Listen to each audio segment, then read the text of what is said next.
Se comprometieron a sustituir el tramo este con algo que pudiese sobrevivir a un megaterremoto. Para los ingenieros parecía un reto imposible. ¿Cómo iban a construir un puente que fuese virtualmente indestructible? Todo el puente está cimentado sobre ese pilar y es muy importante que tras un terremoto ese pilar siga siendo capaz de soportar el peso. El nuevo tramo este del puente de la bahía de San Francisco-Oakland es uno de los mejor preparados contra seísmos del mundo. Y así debe ser. Un megaterremoto podría producirse en cualquier momento. Construir en una zona de terremotos es un reto enorme.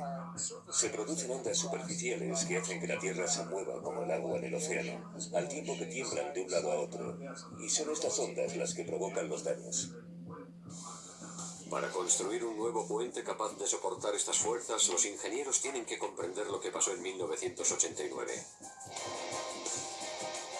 ¿Por qué falló tan catastróficamente el puente durante el último gran terremoto? Uno de los que investigaron ese problema fue el ingeniero Marwan Neider.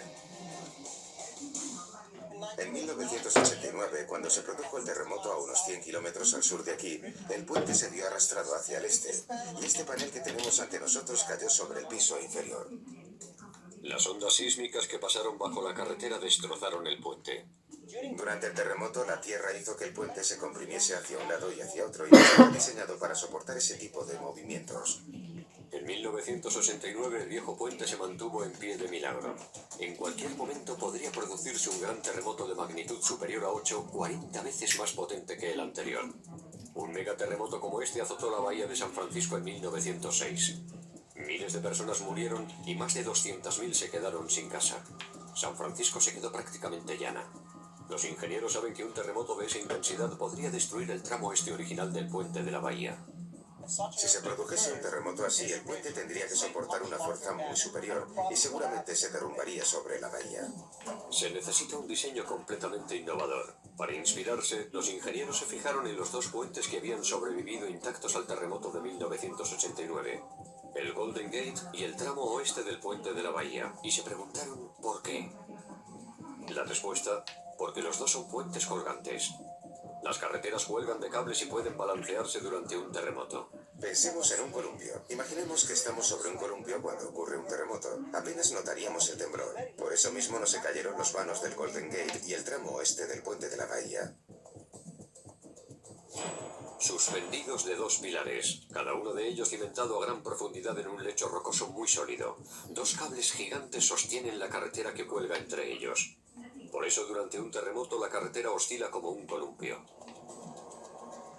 La solución ideal para el tramo este sería un puente colgante muy avanzado, pero cuando los ingenieros comprobaron la composición geológica de la bahía, se encontraron con un problema. Solo se puede construir sobre un terreno arcilloso, con cientos de metros de profundidad. Todo el suelo es de mala calidad. Desde la falla de Hayward hacia el oeste es material blando. Sedimentos de la bahía. Cualquiera se puede dar cuenta de que es el peor terreno sobre el que construir algo. El barro es peligroso por su comportamiento durante un terremoto. Cuando la tierra se resquebraja, una fuerza propaga ondas sísmicas a través de la corteza. En un lecho rocoso las ondas son cortas y rápidas, pero en un lecho arcilloso las ondas se amplifican llegando a ser mucho más destructivas. Es como un gel. Como veis, me estoy hundiendo en el barro. Durante un terremoto esto temblaría muchísimo. Va a ser una zona muy activa. ¿Quién sabe lo que podría ocurrir? Construir una torre para un puente colgante en la costa oriental no era una opción viable. Pero adentrándonos en el agua justo en medio de la bahía encontramos una isla rocosa, un lugar perfecto para erigir una torre. ¿Sería capaz el equipo de Marwan Neider de conseguir lo imposible? ¿Construir un puente colgante con un solo pilar en lugar de dos? Construir correctamente esa torre sería fundamental. Todo el puente está cimentado sobre ese pilar y es muy importante que tras un terremoto ese pilar siga siendo capaz de soportar el peso. Primero, unos cimientos de hormigón a 60 metros de profundidad en el lecho rocoso fijarán el pilar al suelo. Después la carretera se equilibrará como si fuese un balancín, con un cable que mantendrá la estructura en su sitio.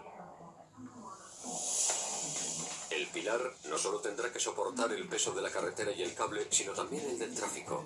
5 carriles en cada sentido. En total, el pilar tiene que soportar más de 35.000 toneladas, lo que equivale al peso de un buque de carga. Es un proyecto complicado y no exento de riesgos. El pilar necesita algo más que unos buenos cimientos para soportar un megaterremoto, porque a mayor altura, más se amplifican los temblores. ¿Cómo pueden diseñar los ingenieros un pilar de 50 pisos que se mantenga en pie? Hay dos formas de hacer frente a un terremoto: resistiendo las fuerzas o siendo capaz de comparse con ellas. Con el tiempo hemos comprobado que lo mejor es que las estructuras sean flexibles para absorber los movimientos del terremoto y moverse a su ritmo. El primer paso para construir un pilar flexible es utilizar un material que se pueda combar, como el acero. El segundo paso es diseñar la torre con 4 astas separadas capaces de moverse independientemente para absorber la energía del terremoto. En lugar de comportarse así, la torre se movería así. Aunque las astas están separadas, durante un terremoto se comportan como una sola estructura gracias a una innovación: los nexos de refuerzo. Diseñados para doblarse, actúan como zonas de compresión que se deforman para que el pilar no se derrumbe. Los ingenieros decidieron que si tenía que romperse alguna parte del puente, fuese esta. Es igual que los parachoques de un coche. Cuando ocurre un accidente, los parachoques soportan el impacto y se abollan, pero los pasajeros están a salvo. Podemos seguir conduciendo el coche y esperar un poco más para llevarlo al mecánico. Pues los nexos de refuerzo cumplen prácticamente la misma función. Al igual que los parachoques, los nexos de refuerzo se pueden sustituir con facilidad y en pocos días. Solo hay que subir, quitar los tornillos, retirar la pieza y sustituirla por una nueva.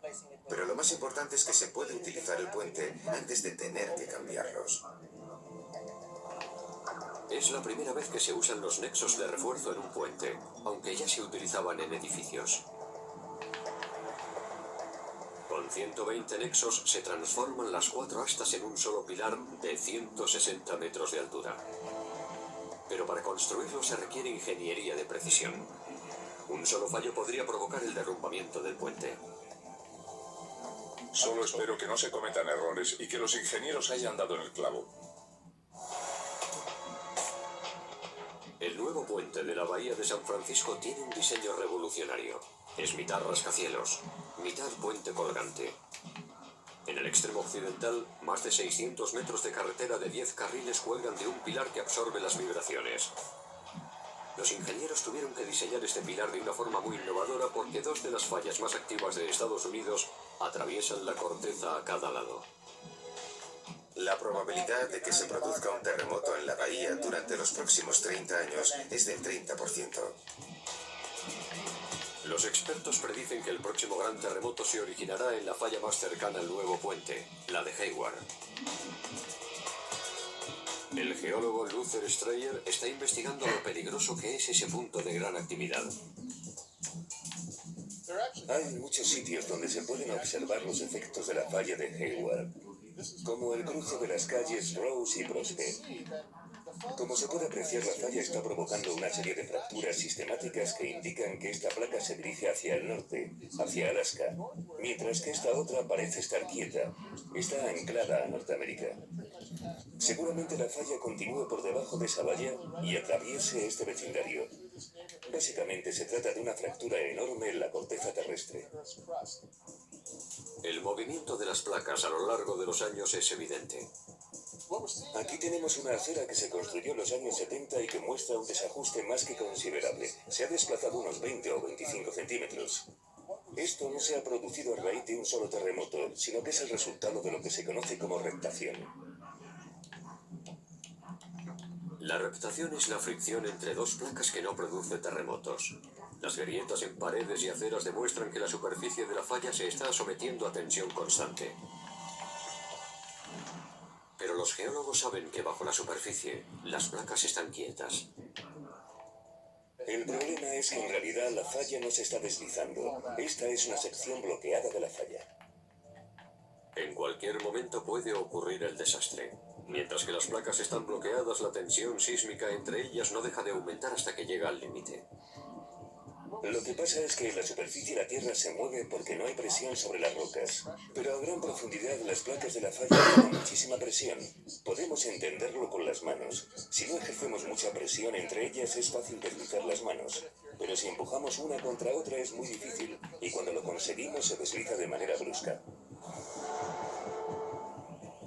Este deslizamiento brusco es el que provoca los grandes terremotos, por lo que los 7 millones de habitantes y el puente de la bahía corren un grave peligro. Los geólogos calculan que ya debería haberse producido uno.